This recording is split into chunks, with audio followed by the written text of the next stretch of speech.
Hello friends, welcome to learning sessions. और आज की इस वीडियो में हम बात करने वाले हैं बीआरबीएल के मॉड्यूल डी के एक लेटेस्ट टॉपिक के बारे में, which is related to the prevention of the corruption act. तो ये चैप्टर लास्ट चैप्टर है बीआरबीएल मॉड्यूल डी का। एंड इसके बाद सिर्फ और सिर्फ हमने जो बीच में दो चैप्टर छोड़ दे उनका वीडियो रह जाएगा, that will be covering very soon. Right, so make sure कि आपने पिछली वीडियोस को जरूर गो थ्रू किया हो। एंड अगर आप चाहते हैं कि आपको सभी वीडियोस के पीडीएफ फाइल भी मिल जाए और प्रॉपर वीडियो भी मिल जाए, तो आपको डाउनलोड कर लेनी है हमारी application which is available at the link iibf.info/app। तो आपको एप्लीकेशन डाउनलोड करना है। अगर आप iOS यूजर हैं तो उसमें ऑर्गेनाइजेशन कोड यूज करना है GEGKT। Right, GEGKT is the ORG code that is you are to use in the application. iOS application Android में डायरेक्टली डाउनलोड कर सकते हैं। एंड वहां पर एक फ्री कोर्स अवेलेबल है, CIB फ्री कोर्स, जिनमें आपको मिल जाएंगे वीडियो क्वेश्चन के वीडियोस भी और पीडीएफ नोट्स भी। तो वेट किस चीज की कर रहे हो, अभी के अभी डाउनलोड कर लो एप्लीकेशन को एंड अपनी प्रिपरेशन को स्टार्ट कर लो।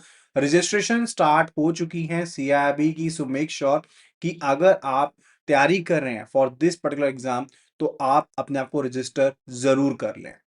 चलो आज का सेशन करते हैं start. And the first question is here with us. तो इस फाइल में एक्चुअल में दोनों चैप्टर्स कवर थे, इंफॉर्मेशन ऑफ टेक्नोलॉजी एक्ट भी कवर था और साथ के साथ प्रिवेंशन ऑफ जो करप्शन एक्ट है वो भी कवर्ड है। But we are to cover the questions based upon the prevention of corruption act only. So हम इसी से रिलेटेड क्वेश्चंस को अभी यहाँ पर टेक करने वाले हैं।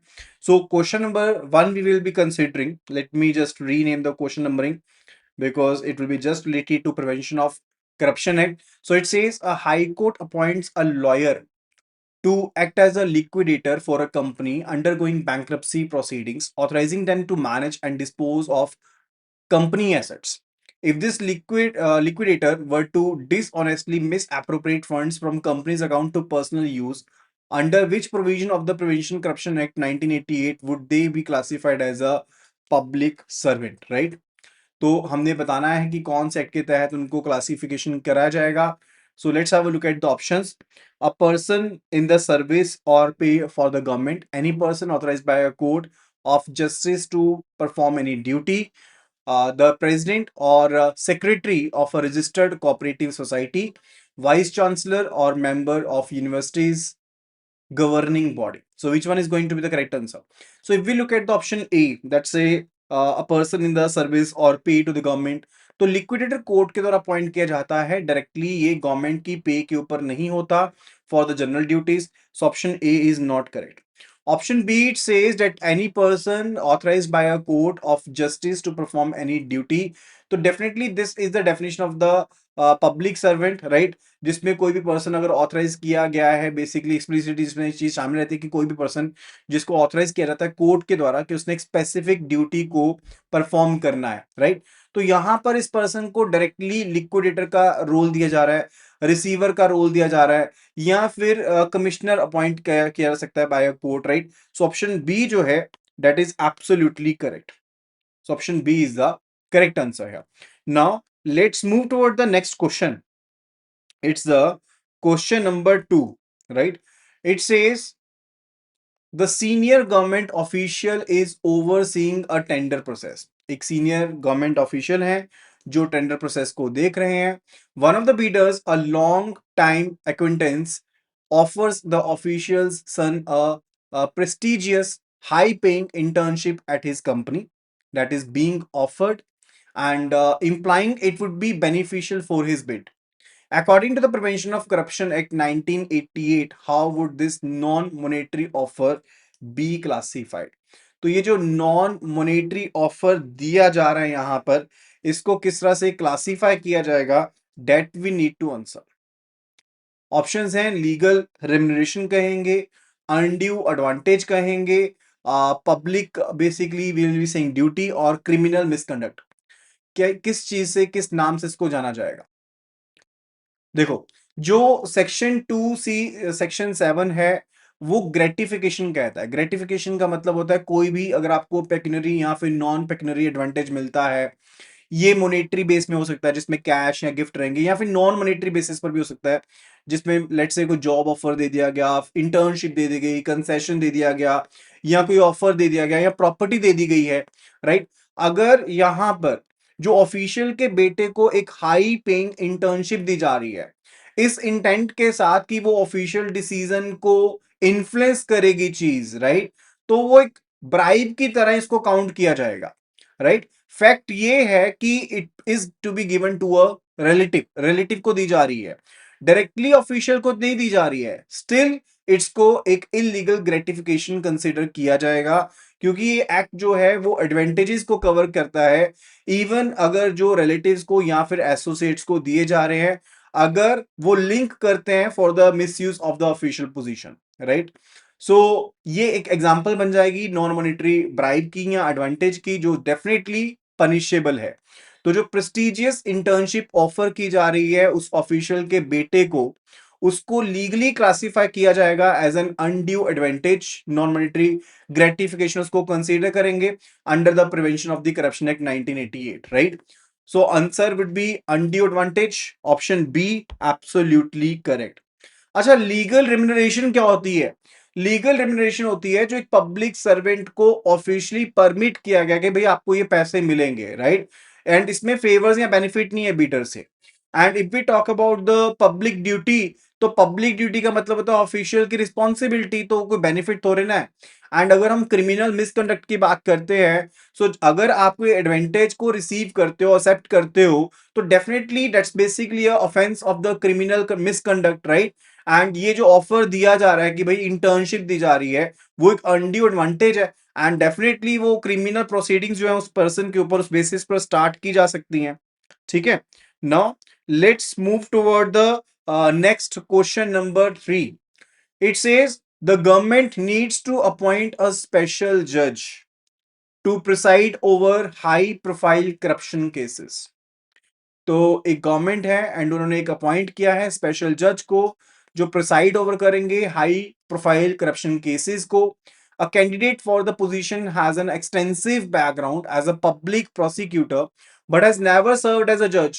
तो एक पर्सन है, एक कैंडिडेट है जो पर्टिकुलरली एक्सटेंसिव बैकग्राउंड के हैं पब्लिक प्रोसिक्यूटर के, लेकिन उन्होंने कभी एज अ जज काम नहीं किया।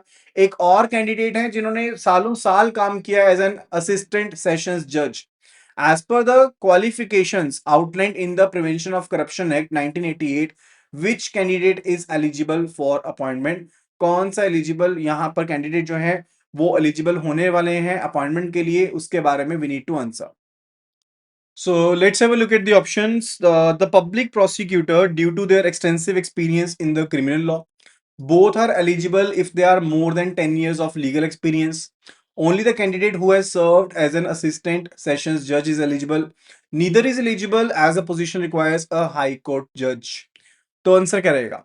देखो, जो क्वालिफिकेशन से रिलेटेड कानून है स्पेशल जज से रिलेटेड, तो एक्ट कहता है कि पर्सन जो है shall not be qualified for appointment as a special judge until वो एक सेशन जज रहे हो, या फिर एडिशनल सेशन जज रहे हो, या फिर असिस्टेंट सेशंस जज रहे हो अंडर द सीपीसी। ये मैंडेटरी गाइडलाइन है कि सेशन जज होना, एडिशनल सेशन जज होना, या फिर स्पेशल जज होने के लिए आपको असिस्टेंट सेशंस जज होना पड़ेगा, या एडिशनल सेशन जज होना पड़ेगा, या सेशन जज होना पड़ेगा, तभी आप बेसिकली एलिजिबल रहोगे।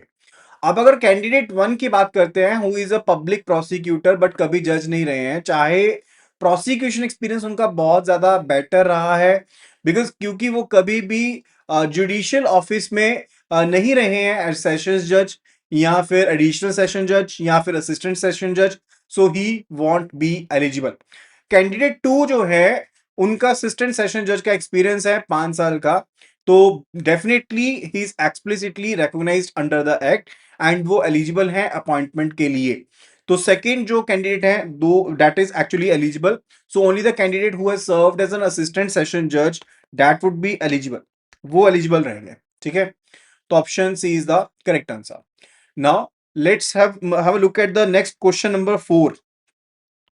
Question number 4, a complex bribery case involving multiple public servants is being tried by a special judge। तो एक कॉम्प्लेक्स ब्राइबरी केस है जिसमें मल्टीपल पब्लिक सर्वेंट इन्वॉल्व हैं, वो ट्राई किया जा रहा है बाय अ स्पेशल जज। The defence council repeatedly requests long adjournments causing significant delays. Under the procedural mandates of a Prevention of Corruption Act 1988, what guiding principle should the special judge adhere to regarding the trial's timeline and the pace? तो trial की timeline को लेकर के pace को लेकर के कौन सी guidelines को फॉलो करना चाहिए उनके बारे में हमने बताना है। तो सेक्शन 4 सबसेक्शन 4 जो है प्रिवेंशन ऑफ करप्शन एक्ट का, ठीक है, वो बेसिकली क्या कहता है कि स्पेशल जज जो है वो ट्रायल को होल्ड करेंगे and further day to day basis के ऊपर होल्ड करेंगे एंड उनके पास ये चीज होनी चाहिए उनके इंडेवर में ये चीज कि उन्होंने कंक्लूड करना है उस चीज को from the date of filing within the period of 2 years, यानी कि 2 साल के बीच बीच में उसको खत्म करना है केस को। अगर ट्रायल कंप्लीट नहीं होता है 2 साल के अंदर अंदर तो जो जज है उनको रीजंस देने पड़ेंगे कि डिले के क्या कारण रहे हैं। हायर कोर्ट्स जो हैं वो इस टाइम को फर्दर 6 महीने के ब्लॉक में आगे एक्सटेंड कर सकती हैं, लेकिन प्रॉपर जस्टिफिकेशन रिकॉर्ड करनी पड़ेगी। अब इस केस में जो डिफेंस काउंसिल हैं डेलिबरेटली लॉन्ग एडजर्नमेंट्स ले रहे हैं प्रोसीडिंग से रिलेटेड। जो गाइडिंग प्रिंसिपल है वो ये कहता है कि स्पीडी एंड कंटिन्यूस ट्रायल होना चाहिए and proceeding day to day basis पे होनी चाहिए, अननेसेसरी एडजर्नमेंट्स नहीं होने चाहिए एंड साथ के साथ जो ट्रायल है उसको एक्सपीडिशियसली जितना पॉसिबल हो पाए 2 साल के बीच बीच में निपटाना होता है। That is a guideline. So trial must be concluded within 6 months। तो ये तो केस नहीं है, option A is not the correct answer. The trial should be conducted on day to day basis as far as practicable with an aim to conclude within the period of 2 years। Absolutely correct, बिल्कुल सही है। ठीक है जी, तो option B is the correct answer. Now let's have a look at the question number 5। Question number 5 it is, a large construction company is found guilty of systematically offering bribes to public officials to secure government contracts. According to the penalty framework in the Prevention of Corruption Act 1988, what specific punishment is prescribed for commercial organization itself for this particular offense? उसके बारे में we need to answer। तो एक बड़ी construction company है जिनको guilty पाया गया है, सिस्टमेटिकली वो ब्राइब दे रहे थे पब्लिक ऑफिशियल्स को ताकि उनको गवर्नमेंट कॉन्ट्रैक्ट मिल जाए। तो पेनल्टी फ्रेमवर्क के according prevention of corruption act के कौन सी स्पेसिफिक पनिशमेंट जो है वो प्रिस्क्राइब की जाएगी कमर्शियल ऑर्गेनाइजेशन के लिए जो इस तरह के ऑफेंस को करती है। तो सेक्शन 9 जो है पीसीए 1988 का वो कहता है कि अगर कोई कमर्शियल ऑर्गेनाइजेशन को गिल्टी पाया जाता है कि वो किसी को ब्राइब दे रहे हैं या फिर प्रॉमिस कर रहे हैं कोई अनड्यू एडवांटेज देने के लिए, खास करके एक पब्लिक सर्वेंट को, ताकि उनको बिजनेस मिल जाए, कंपनी को लायबल माना जाएगा। एंड लायबिलिटी जो है इवन अगर ब्राइब ऑफर की गई थी जो एसोसिएटेड है विद द ऑर्गेनाइजेशन, एम्प्लॉयज के साथ, एजेंट्स के साथ, डायरेक्टर्स के साथ, अनलेस ऑर्गेनाइजेशन को प्रूव कर दे एडिक्वेट लाइक प्रोसीजर्स को फॉलो नहीं कर रहे तो डेफिनेटली वो पेनल्टी पड़ेगी एंड ऑर्गेनाइजेशन के ऊपर सिर्फ और सिर्फ फाइन पड़ेगा। एक्ट ये स्पेसिफाई नहीं करता कि मैक्सिमम कितना फाइन पड़ेगा, एक ओपन एंडेड कितना भी फाइन पड़ सकता है एंड फाइन जो होगा वो जनरली हैवी होगा एंड डेटरेंट होगा ताकि दोबारा से ये चीज ना हो। वो कोर्ट के द्वारा बेसिकली डिसाइड किया जाएगा depending upon the gravity of the offence, right. अब इस केस में भी क्या है कि जो कंस्ट्रक्शन कंपनी है उसको गिल्टी पाया गया है तो definitely that should be punished with the fine under section 9 of the PCA act 1988, right. So answer उसके अकॉर्डिंग रहेगा। इंप्रिजनमेंट नहीं हो सकती है, no. A fine with no prescribed term of prisonment for the organisation, definitely option जो B है यहां पर that is going to be the correct answer here, right? Now let's move toward the next question. That is a question number 6. So question number 6 it says that a private servant, sorry, a public servant working in the revenue department has a modest official income. तो एक public servant है जो कि एक department में काम कर रहे हैं एंड उनकी मॉडेस्ट इनकम है, ऑफिशियल इनकम है। However, over the course of 5 years tenure, he acquires multiple properties and luxury vehicles that are grossly disproportionate to his non-lawful source of income. He is liable to provide satisfactory explanation for the wealth. How would this situation be defined under the section 13 of the Prevention of Corruption Act 1988? तो ये situation जो है वो किस तरह से देखी जाएगी पीसीए के अंदर, यानी कि प्रिवेंशन ऑफ करप्शन एक्ट के अंदर 1988 के अंदर ये सिचुएशन को किस तरह से गो थ्रू किया जाएगा। As taking undue advantage to influence a public servant as a case requiring sanctioning for prosecution as an offense of criminal misconduct through illicit enrichment as a procedural lapse requiring departmental inquiry only. C public servant basically क्या होता है, उसको माना जाता है कि उसने misconduct किया, क्रिमिनल मिसकंडक्ट किया है अगर वो खुद या कोई पर्सन उसके बिहाफ के ऊपर लाइक उनके पास पेक्यूनरी रिसोर्सेज का पोजेशन हो या फिर डिसप्रोपोर्शनेटली उनके पास पोजेशन हो किसी एसेट का जो कि उनके नॉन सोर्स ऑफ इनकम से ज्यादा है, राइट। एंड वो डेफिनेटली अगर उनके बारे में सेटिस्फैक्टरी नहीं बता पा रहे।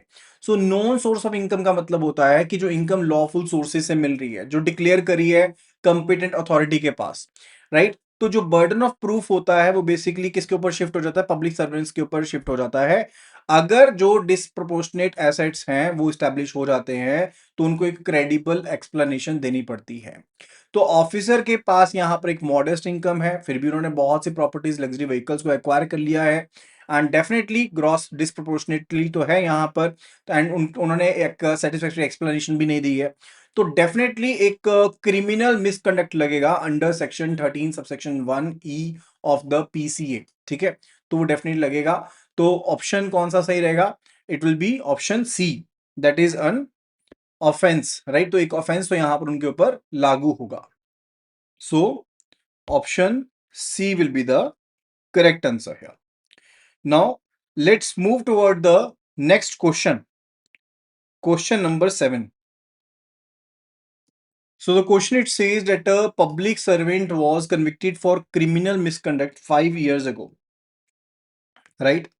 And further, he served his sentence. After being released and re-employed in a different public sector role, he is caught committing the same offense again. How does the Prevention of Corruption Act differentiate the punishment for the second offense compared to the first time conviction for the same crime? तो किस तरह से उस चीज को देखा जाता है।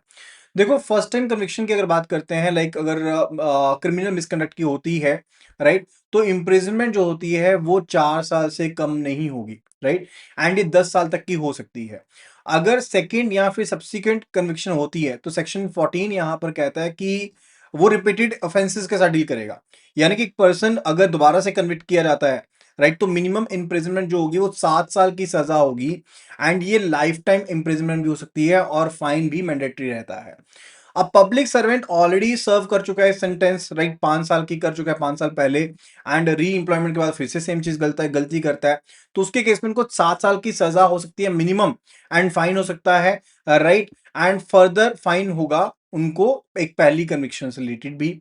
तो एक सेकंड कन्विक्शन जो होती है क्रिमिनल मिसकंडक्ट से रिलेटेड, वहां पर एक हार्शर पेनल्टी लगती है, कम से कम 7 साल की कैद होगी जो आपकी लाइफ टाइम इम्प्रिजनमेंट भी हो सकती है एंड साथ के साथ फाइन भी उनको पे करना पड़ेगा। So answer is the punishment remains the same as of the first offense. The person is barred from public service for life. Option B is also not correct. Option C says the person is treated as a habitual offender with a higher minimum term of imprisonment. Absolutely correct. अब जो नई आपको imprisonment होगी वो minimum 7 years की होगी, वो minimum 7 साल की इम्प्रिजमेंट होगी which can be up to life imprisonment and साथ में फाइन भी पड़ेगा। ठीक है जी।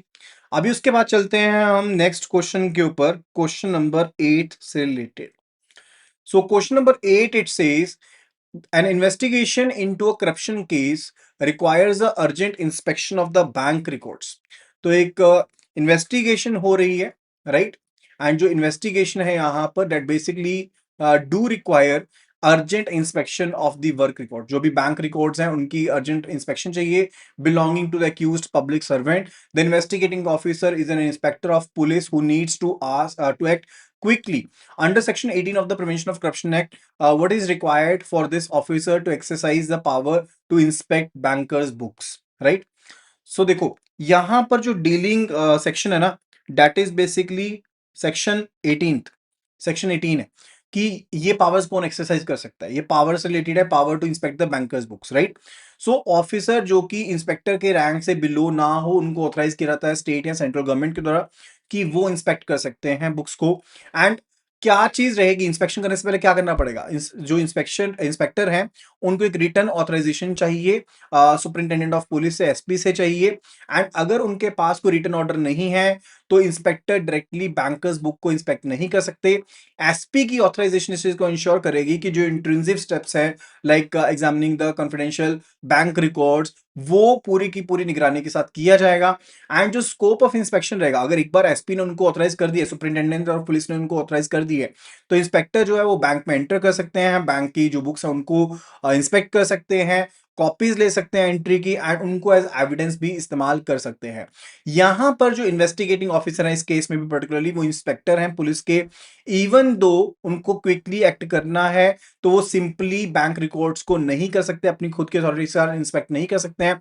उनको सबसे पहले एक रिटर्न ऑर्डर लेना पड़ेगा सुपरिंटेंडेंट ऑफ पुलिस से, जो उनको परमिट करेगा। That is basically required.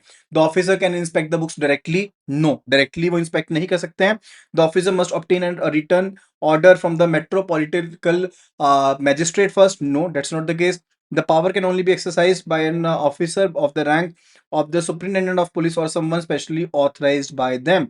Absolutely correct, ठीक है जी। तो ऑप्शन जो सी है that is absolutely correct for the question number 8. Now let's move toward the question number 9. जो क्वेश्चन नंबर 9 है, it says a citizen has evidence of corruption. तो एक सिटीजन है, उनके पास करप्शन का एक एविडेंस है against a public servant, but the police have not taken action.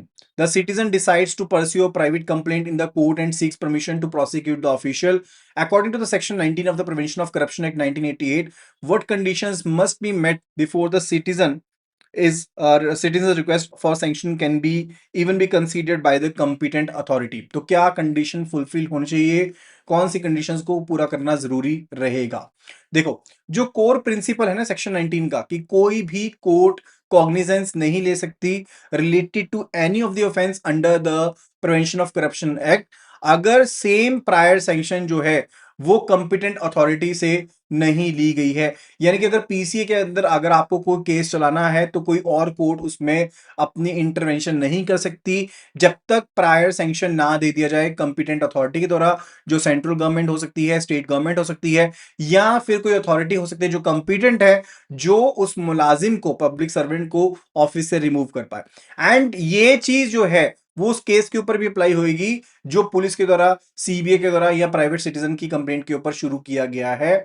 तो सेफगार्ड क्या है प्राइवेट कंप्लेंट्स के लिए, ताकि फ्रिवलेस या वेक्सेशियस कंप्लेंट्स ना हो, तो मैंडेटरी फिल्टर लगाया गया। यानी कि एक पर्सन, अगर कोई पुलिस ऑफिसर नहीं है या इन्वेस्टिगेटिंग एजेंसी नहीं है, लेट्स से वो प्राइवेट सिटीजन है, तो उनको पहले सैंक्शन लेनी पड़ेगी प्रोसिक्यूशन के लिए। यानी कि कंप्लेंट को पहले फाइल करना पड़ेगा एक कंपिटेंट कोर्ट के पास, एंड कोर्ट जो है वो उन्हें बेसिकली डायरेक्ट करेंगे, जो कोर्ट है must have directed the complaint to obtain the sanction. उन्होंने बेसिकली पहले डायरेक्ट किया हो कंप्लेनेंट को कि वो एक सैंक्शन लेंगे प्रोसिक्यूशन के लिए, ये चीज होनी जरूरी है। अब इस केस की बात भी करें तो सिटीजन के पास एविडेंस है लेकिन पुलिस ने एक्ट नहीं किया है, उन्होंने एक प्राइवेट कंप्लेंट फाइल कर दी है कोर्ट में।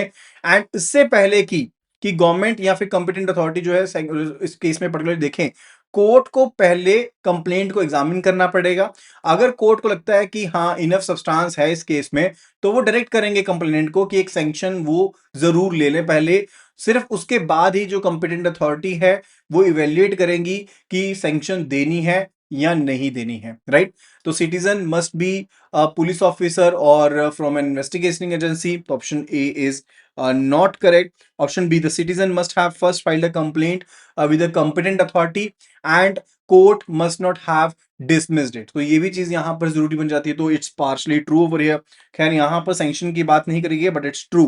The citizen must provide a sworn affidavit, तो एफिडेविट की ऐसा कोई रिक्वायरमेंट नहीं है। The citizen must deposit a security amount, ये भी कोई यहां पर वाजिब रिक्वायरमेंट नहीं है। So option B is going to be the correct answer. लेकिन एक्चुअल में चीज मैंने आपको बता दी है कि एक्ट ये जो है प्रोवाइड करता है कि रिक्वेस्ट जो है सैंक्शन के लिए प्राइवेट पर्सन के द्वारा वो नहीं की जा सकती जब तक आप कंपिटेंट कोर्ट के पास नहीं जाते और कोर्ट ने आपका केस डिसमिस ना किया, एंड कोर्ट आपको गाइड करेगी कि भाई आप सैंक्शन ले लो फर्दर प्रोसीडिंग के लिए, तभी आप आगे जा सकते हो, राइट, तभी उस चीज को संज्ञान में लिया जा सकता है। So now let's move toward the question number 10th। Question number 10th it is, right? So question number 10 it says a special judge appointed under the Prevention of Corruption Act 1988 convicts a public servant for criminal misconduct. ठीक है, तो उनको convict किया गया है for criminal misconduct, right? The convicted official believes the judgment was erroneous and wishes to appeal the decision. To which judicial body does the appeal against the judgment of the special judge lie? तो कहां पर वो जाके file कर सकते हैं अपनी appeal को? The cyber regulations appellate tribunal यानी कि सीआरएटी के पास, Supreme Court of India directly, the high court या फिर सेंट्रल एडमिनिस्ट्रेटिव ट्रिब्यूनल यानी कि सीएटी के पास, राइट? तो साइबर जो रेगुलेशन एपीलेट ट्रिब्यूनल है उनको स्टैब्लिश किया गया आईटी एक्ट के अंदर, ताकि जो कोई भी अपील करनी है against the orders of the adjudicating officer वो की जा सके in the case of the cyber law, right? Cyber law के केसेस में, तो ये तो उससे रिलेटेड नहीं है। सुप्रीम कोर्ट के पास जा सकते हैं? नो, अपील जो है डायरेक्टली सुप्रीम कोर्ट के पास नहीं जाएंगी, उनको एक हायरार्की को फॉलो करना पड़ेगा। तो पहले कंप्लेंट जो है वो जाएंगी हाई कोर्ट के पास। जो सेक्शन 27 है वो ये कहता है कि अपील एंड रिवीजन जो है जजमेंट में स्पेशल जज के अगेंस्ट जो जाएगी वो हाई कोर्ट के पास वो पावर रहती है, तो हाई कोर्ट के पास ही ये चीज जानी चाहिए। That's the case. And if we talk about the central administrative tribunal, तो जो सेंट्रल एडमिनिस्ट्रेटिव ट्रिब्यूनल है वो सर्विस रिलेटेड मैटर से डील करता है। किससे डील करता है? That deals with the service related matters, ठीक है? तो जो इंप्लॉयज होते हैं उनके जो सर्विस रिलेटेड मैटर्स होते हैं उनके साथ डील करता है कौन? सेंट्रल एडमिनिस्ट्रेटिव ट्रिब्यूनल डील करता है। Now let's move toward the question number 11। Question number 11. It says an employee of a state run electricity board is responsible for maintaining the power grid. ठीक है, तो एक employ है state run electricity board के, वो basically responsible हैं कि वो एक पावर ग्रिड को मेंटेन करे, right? A major fault occurs and the employee's diligent and timely action prevents a city wide blackout, right? तो मेजर फॉल्ट आता है एंड जो एम्प्लॉय का एक डिलीजेंट एंड टाइमली एक्शन है वो बेसिकली सिटी वाइड ब्लैकआउट को रोक देता है।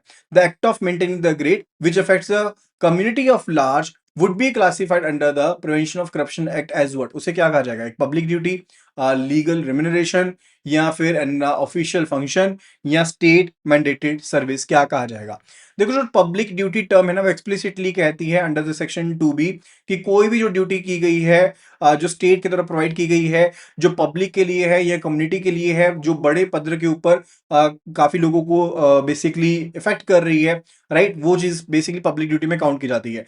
तो अगर आप ब्लैकआउट जो है उसको प्रिवेंट करते हो तो definitely it's a duty which is done for a community and significant interest है, तो उसे पब्लिक ड्यूटी ही कहा जाएगा। So option A is the correct answer. What if we talk about the legal remuneration, right? Legal remuneration का मतलब होता है पेमेंट या फिर जो परमिटेड इनकम है जो पब्लिक सर्वेंट को मिल रही है, not the responsibilities, right? That's basically the remuneration. And official function की बात करें, ऑफिशियल फंक्शन जो होता है स्पेसिफिक लीगल टर्म बेसिकली हम कह सकते हैं दी गई है जो पर्टिकुलरली किसी इंटरेस्ट रिलेटेड है, किसी कम्युनिटी से रिलेटेड है, that's official function that is to be performed, right? And if we talk about the state mandated service, तो डिस्क्रिप्टिव फेज है, लाइक पब्लिक ड्यूटी जो है वो एक प्रिसाइज लीगल टर्म है एंड जो स्टेट मैंडेटेड सर्विस है वो एक डिस्क्रिप्टिव फ्रेज हम कह सकते हैं। So option A is only the correct answer. Option D is partially correct but it's a broader term, right? So option D is not the correct answer. Now let's move toward the question number 12th. Question number 12. An individual with strong political connections approaches a public servant. ठीक है, एक यहां पर question हम cover कर रहे हैं, question number 12, last question रहेगा आज की वीडियो का ये, ठीक है? सो मेक श्योर कि आप वीडियो को लाइक एंड शेयर जरूर करें अगर आपको वीडियो पसंद आ रही है। An individual with strong political connections approaches a public servant and offers to use their personal influence with senior officials to secure a promotion for the servant, right? In exchange for a favorable decision on a pending file. If the individual is prosecuted for this act, what is a prescribed punishment under the Prevention of Corruption Act 1988? Right? तो section 8 जो है वो PCA का basically इस चीज से deal करता है कि कोई भी पर्सन लेट्स से जो एक्सेप्ट करता है या फिर लेट्स से अग्री करता है एक्सेप्ट करने के लिए, या फिर अटेम्प्ट करता है कि उसको एक अनड्यू एडवांटेज मिल जाए किसी और पर्सन से, इस मोटिव के साथ कि उसको जो रिवॉर्ड मिल रहा है उसके बदले में वो काम कर देगा उस पर्सन का, right, that is covered under the thing and उसे एक ऑफेंस माना गया है। एंड पनिशमेंट जो प्रिस्क्राइब्ड है दैट्स बेसिकली इंप्रिजनमेंट होती है 7 साल तक की, और फाइन भी लग सकता है, या दोनों ही चीजें हो सकती हैं।